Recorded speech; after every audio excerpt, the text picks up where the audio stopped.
वक्री ग्रह का फलादेश एवं प्रभाव और ज्योतिष के कुछ सूत्र विशेष तौर से आपके लिए लेकर के आया हूँ। आशा करता हूँ आपको अवश्य पसंद आएंगे। वक्री ग्रह किस प्रकार से फल देंगे और वक्री ग्रह किस प्रकार से होता है उसका उदाहरण के माध्यम से आपके सम्मुख रखूंगा। नमस्कार, मैं भानु शर्माली, आपका हृदय से बहुत बहुत स्वागत। सूर्य और चंद्रमा कभी भी वक्री नहीं होते। राहु और केतु हमेशा ही वक्री रहते हैं। मंगल, बुध, गुरु, शुक्र, शनि यह ग्रह मार्गी और वक्री होते रहते हैं। ग्रह जब भी वक्री होते हैं तो वे पहले जिस भाव में थे वापस उसी भाव में चले जाते हैं। जैसे कोई ग्रह मेष राशि में अपना गोचर का समय पूरा करके वृषभ राशि में आ गया, यदि वक्री हो गया तो वापस मेष राशि में चला जाता है। ग्रह के वक्री होने का मतलब यह नहीं ग्रह जिस दिशा में चल रहे हैं वक्री होते समय वापस उल्टी दिशा में चलने लगे। मैं आपको उदाहरण के माध्यम से पूरा समझाने का प्रयास करूंगा। जब पृथ्वी पर सूर्य की परिक्रमा करते समय मंगल, बुध, गुरु, शुक्र या शनि के नजदीक चले जाते हैं तब ऐसा प्रतीत होता है कि पृथ्वी में चल रहे पृथ्वी उन ग्रहों से तेज चल रही है और ग्रह पीछे चल रहे हैं, जबकि वास्तव वक्री ग्रह पृथ्वी अपनी निश्चित दिशा में ही परिक्रमा करती रहती है। इसको समझने का प्रयास करें। जब आप रेल में जाते हैं और रेल में आपकी ट्रेन फास्ट चल रही है और पास वाली ट्रेन धीमी गति से चल रही है तो यह आपको आभासित हो सकता है कि वह ट्रेन पीछे बैक चल रही है। एक्चुअल में वह बैक नहीं चल रही, वो धीमी गति से चल रही है, तो वह इस प्रकार से आभास होता है। कई बार मैं एक उदाहरण समझाऊं आपको। जैसे अपन बोलते हैं सूर्य अस्त और उदय। वास्तविकता में सूर्य कभी अस्त होता नहीं और कभी उदय होता नहीं। वह हमारे पृथ्वी की ओर आने पर हमको ये लगता है कि उदय हुआ है, अस्त हुआ है। सूर्य अपनी गति से चलता रहता है। वक्री ग्रहों का प्रभाव किस प्रकार से? जब ग्रह वक्री होते हैं तब उनके फलादेश में किसी प्रकार का कोई परिवर्तन नहीं होता। कई ज्योतिषी, कई बड़े बड़े लोगों ने इसके बारे में बड़े ही बताए प्रयास किया है, भ्रमित किया है, तो कहीं सही भी बताया है, जितना है नहीं।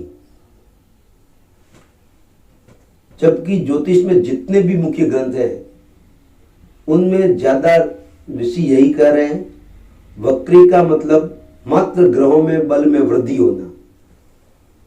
जब ग्रह वक्री होते हैं उस समय मात्र ग्रहों में बल में वृद्धि ही हो जाती है और वृद्धि भी इतनी नहीं कि 2, 4, 5 गुना प्रबल हो जाए।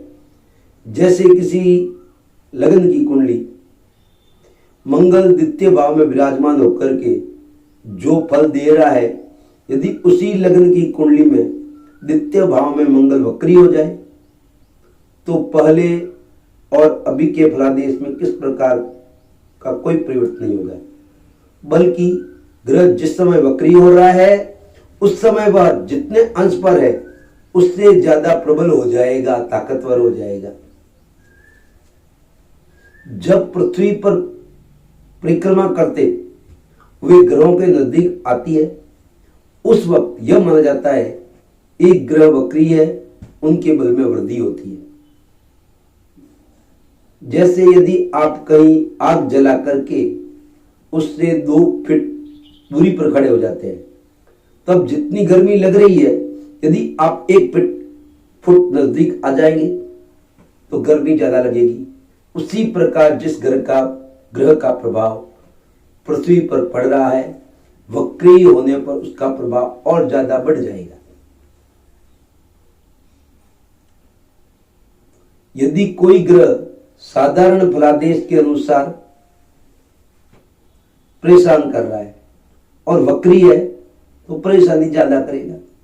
यदि कोई ग्रह फलादेश के अनुसार जीवन में लाभ उन्नति दे रहा है, अच्छा परिणाम दे रहा है, यदि वक्री हो तो और भी ज्यादा लाभ, तरक्की, उन्नति देगा। नीच राशि में वक्री ग्रहों का प्रभाव, यदि कोई ग्रह अपने नीच राशि में विराजमान है और वक्री हो गया, तब उस समय उस ग्रह में उच्च राशि के समान बल और प्रभाव हो जाता है। जब ग्रह नीच राशि में विराजमान होते हैं तब इसका अर्थ यह होता है कि मात्र उनके बल में कमी हो गई है। जैसा कि ग्रह जब वक्री होते हैं तो उनके बल में वृद्धि होती है। इसलिए जब ग्रह नीच राशि में विराजमान होकर कम बली होते हैं, वक्री होते हैं, तो उनके बल में वृद्धि हो जाती है। अतः वह उच्च राशि में विराजमान के समान फल देने लगते हैं। परंतु इसमें भी ग्रहों के अंश को देखना अति आवश्यक हो जाता है। जैसे यदि कोई ग्रह 2 अंश का है या 27-28 अंश का है, वक्री हो गया, तब इसका मतलब यह नहीं कि उसमें बल, पूर्ण बल प्राप्त हो गया। ऐसी अवस्थाओं में ग्रहों के वक्री होने के बाद भी उसके प्रबल करने का उपाय हमें करना चाहिए।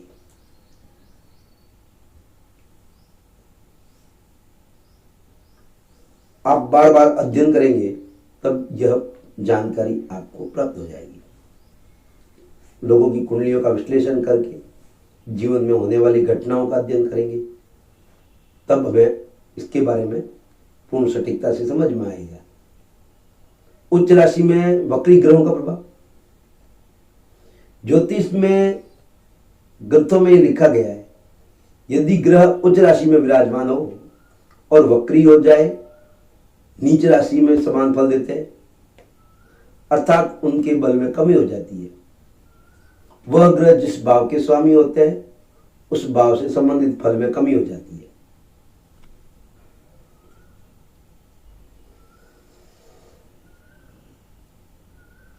क्योंकि जब ग्रह वक्री होते हैं तो मात्र उनके बल में वृद्धि होती है, तो तब जब वह ग्रह उच्च राशि में विराजमान होंगे तो वह नीच के समान फल कैसे देंगे। यदि किसी की कुंडली में उच्च राशि में विराजमान ग्रह वक्री हो, उसकी दशा अंत दशा भोग चुके हो, तो यह मेरे को समझाने का प्रयास करें कि किस प्रकार से आपको इनके परिणाम प्राप्त हुए हैं। क्योंकि ज्योतिष में कई बातें इस प्रकार से होती है कि वह अनुभव के द्वारा ही प्राप्त होती है। अब मैं ज्योतिष के सूत्र की ओर बढ़ना चाहूंगा। किसी भी ग्रह की महादशा में उसी ग्रह की अंतर्दशा अनुकूल फल नहीं देती, पर उसका रिजल्ट अच्छा नहीं मिलता। शुक्र की दशा में शुक्र की अंतर आएगा तो अच्छा नहीं जाएगा, गुरु में गुरु का अंतर आएगा, अच्छा नहीं जाएगा, शनि में शनि का अंतर आएगा, अच्छा नहीं जाएगा। कोई भी ग्रह, योग कारक ग्रह की महादशा, पापी या मारक ग्रह की अंतर्दशा आने पर आरंभ में कुछ शुभ फल और उत्तरार्ध में अशुभ फल देने लगता है। अकारक ग्रह की महादशा में कारक ग्रह की अंतर्दशा आने पर आरंभ में अशुभ, उत्तरार्ध में शुभ फल की प्राप्ति होती है। भाग्य स्थान का स्वामी यदि भाग्य भाव में बैठा हो, उस पर गुरु की दृष्टि हो, तो ऐसा व्यक्ति प्रबल भाग्यशाली होता है। उसको अच्छे रिजल्ट भाग्य के बलबूते पर मिल जाते हैं। जन्मते ही उसको कई सुविधाओं का लाभ प्राप्त हो जाता है। माता पिता दादा दादी द्वारा उच्च कुल का फायदा उसको प्राप्त हो जाता है। लगन का स्वामी सूर्य के साथ बैठकर बहुत ही अच्छे रिजल्ट, अनुकूल रिजल्ट देता है। सूर्य के समीप निम्न अंशों तक जाने अस्त हो जाते हैं। चंद्रमा 12 अंश तक, मंगल 17 अंश तक, बुध 16 अंश तक, गुरु 11 अंश तक, शुक्र 9 अंश तक, शनि 15 अंश तक। फलस्वरूप ऐसे ग्रहों का फल शून्य होता है। अष्ट ग्रह जिन भावों में अधिपति होते हैं उन भावों का फल नहीं के बराबर समझना चाहिए। सूर्य उच्च का होकर यदि 11वें भाव में यानी लाभ स्थान में हो तो ऐसे व्यक्ति अत्यंत प्रभावशाली, पूर्ण प्रसिद्ध प्राप्त करने वाला व्यक्ति होता है। उनकी संतान भी बहुत श्रेष्ठ होती है, अच्छे गुणों वाली होती है, अच्छी बुद्धि वाली होती है। सूर्य और चंद्रमा को छोड़कर यदि कोई ग्रह अपनी राशि में बैठा हो तो वह अपनी दूसरी राशि के प्रभाव को अधिक बढ़ा देता है। दूसरा उदाहरण, किसी भी भाव में जो ग्रह बैठा है, किसी भी भाव में जो ग्रह बैठा है, इसकी अपेक्षा जो ग्रह उस भाव को देख रहा होता है उसका प्रभाव ज्यादा होता है। कहने का मतलब जिस भाव में जो ग्रह अच्छा ही रिजल्ट दे रहा है लेकिन उसको देखने से प्रभाव ज्यादा बढ़ जाते हैं, उस भाव की वृद्धि कर देता है।